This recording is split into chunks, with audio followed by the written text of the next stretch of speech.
दोस्तों, एक सवाल पूछूं?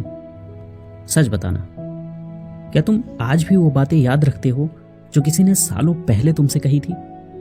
बाहर से तुम हंसते हो, काम करते हो, सबको लगता है कि तुम बहुत स्ट्रांग हो, लेकिन रात को जब सब सो जाते हैं ना, तब वही पुरानी बात छाती पर पत्थर बनकर बैठ जाती है। हमें लगता है कि ये काम का प्रेशर है या पढ़ाई की टेंशन है, लेकिन सच बताऊं भाई, ये वो नहीं है। ये वो बात है जो किसी ने सालों पहले तुमसे कही थी और आज भी वो बात तुम्हारे दिमाग में हथौड़े की तरह बज रही है। ये वो गिल्ट है कि काश मैंने उस दिन ऐसा ना किया होता। नमस्कार दोस्तों, कहानी जंक्शन में आपका स्वागत है। आज जो कहानी मैं आपको सुनाने वाला हूं ना, वो कोई बचपन वाली दादी नानी की कहानी नहीं है। ये एक आईना है। अगर आज तुमने इसमें अपनी शक्ल देख ली तो यकीन मानो कल की सुबह आज से बेहतर होगी। तो चलिए शुरू करते हैं। एक जंगल था और वहां एक छोटी सी चिड़िया रहती थी। अब चिड़िया का काम क्या होता है?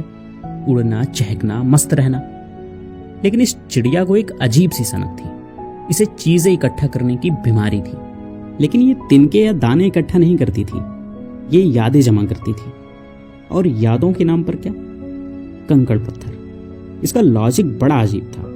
अगर किसी दूसरी चिड़िया ने इससे प्यार से बात की तो वो एक सफेद पत्थर उठाती और उस पर लिखती आज मजा आया और उसे अपने थैले में डाल देती। और अगर किसी ने उसे डांट दिया या बारिश से उसका घोंसला टूट गया तो वो एक काला पत्थर उठाती और उस पर लिखती आज मुझे बहुत दर्द हुआ और उसे भी थैले में डाल देती। धीरे धीरे ये उसकी आदत बन गई और उसे लगने लगा कि ये पत्थर ही उसकी कमाई है। और भाई, हम इंसान भी तो यही करते हैं ना। मोबाइल की गैलरी भरी पड़ी होगी उन स्क्रीनशॉट से जिन्होंने हमारा दिल तोड़ा था। दिमाग के किसी कोने में वो बात सेव करके रखी होगी जब हम कभी फेल हुए थे और हम उस चिड़िया पर हंस रहे हैं, पर असल में वो थैला हमारे कंधे पर भी टंगा हुआ है, बस हमें दिखाई नहीं देता। अब जरा उस चिड़िया की हालत सोचो। शुरुआत में थैला हल्का था तो वो उड़ लेती थी, लेकिन जैसे जैसे दिन बीते पत्थरों की संख्या बढ़ती गई। हफ्ता बीता, महीना बीता, साल बीत गया। थैला अब इतना भारी हो चुका था कि वो चिड़िया अब सही से उड़ भी नहीं पाती थी। जहां वो पहले आसमान की ऊंचाइयों को छूती थी, अब वो जमीन के कुछ फीट ऊपर तक ही उड़ पाती थी। उसके दोस्त उसे बुलाते, अरे चलना, ऊंची पहाड़ियों पर चलते हैं, वहां बहुत मीठे फल लगे हैं। लेकिन वो चिड़िया थक चुकी होती। वो कहती, तुम लोग जाओ, मेरा बैग बहुत भारी है, मुझे धीरे चलना होगा। एक दिन उसे एक बूढ़ा और समझदार उल्लू मिला। उल्लू ने उसे गौर से देखा और पूछा, अरे ये इतना भारी बोझ लेकर कहाँ जा रही हो? चिड़िया ने मासूमियत से कहा, दादा ये बोझ नहीं है, ये मेरी जिंदगी है। इसमें मेरी हर खुशी, हर गम, मेरा हर सबक लिखा है। मैं इसे कैसे छोड़ दूं? तब उल्लू ने एक ऐसी बात कही जो शायद आज हम सबको सुननी चाहिए। उसने कहा, बेटा, यादें राह दिखाने के लिए होती हैं, रास्ता रोकने के लिए नहीं। तुम कल की यादों को आज की पीठ पर लाद कर चल रही हो, इसीलिए तुम आज के आसमान को देख ही नहीं पा रही हो। चिड़िया को ये बातें सिर्फ एक लेक्चर लगी। उसने अनसुना किया और उन यादों के पत्थर को छोड़ने से मना कर दिया। दोस्तों, हमें भी यही डर रहता है ना। हमें लगता है कि अगर हमने उस दर्द को भुला दिया तो हम उस इंसान को माफ कर देंगे जिसने कभी हमारे साथ गलत किया था। हमें लगता है कि वो दर्द पकड़ कर रखना हमारा हक है, लेकिन हम ये नहीं देख पाते कि वो दर्द उस सामने वाले का कुछ नहीं बिगाड़ रहा, वो बस हमें दीमक की तरह खा रहा है। और फिर वो रात आई जिसने सब कुछ खत्म कर दिया। जंगल में भयंकर बाढ़ आ गई, पानी का लेवल बढ़ने लगा। सारे जानवर, सारे पंछी ऊंची ऊंची जगहों पर, पेड़ों की चोटियों पर उड़ गए। सबने चिल्लाया, उड़ जा, पानी बढ़ रहा है। उस चिड़िया ने कोशिश भी की।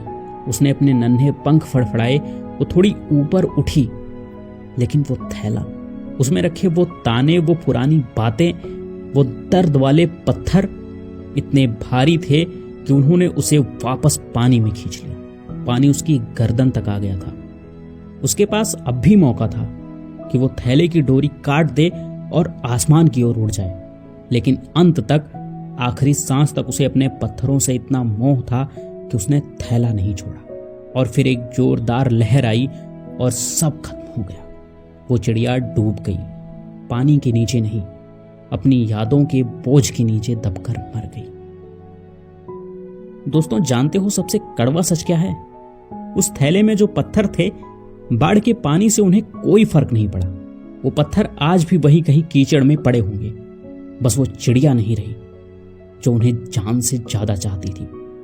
आज जो भी ये वीडियो देख रहा है, मैं उनसे इतना कहना चाहूंगा, आज अपनी पीठ को टटोल कर देखो कि कौन सी यादों का बोझ तुमने लाद रखा है। वो रिश्ता जो कई साल पहले खत्म हो गया था, उसके क्यों और कैसे का पत्थर कब तक ढोगे? वो बिजनेस जो डूब गया, उसके पछतावे का पत्थर कब तक लेकर चलोगे? किसी ने तुम्हें नालायक बोल दिया था तो उस एक शब्द को कब तक कलेजे से लगा कर रखोगे? तुम्हें क्या लगता है कि तुम ये सब याद रखकर उनको सजा दे रहे हो?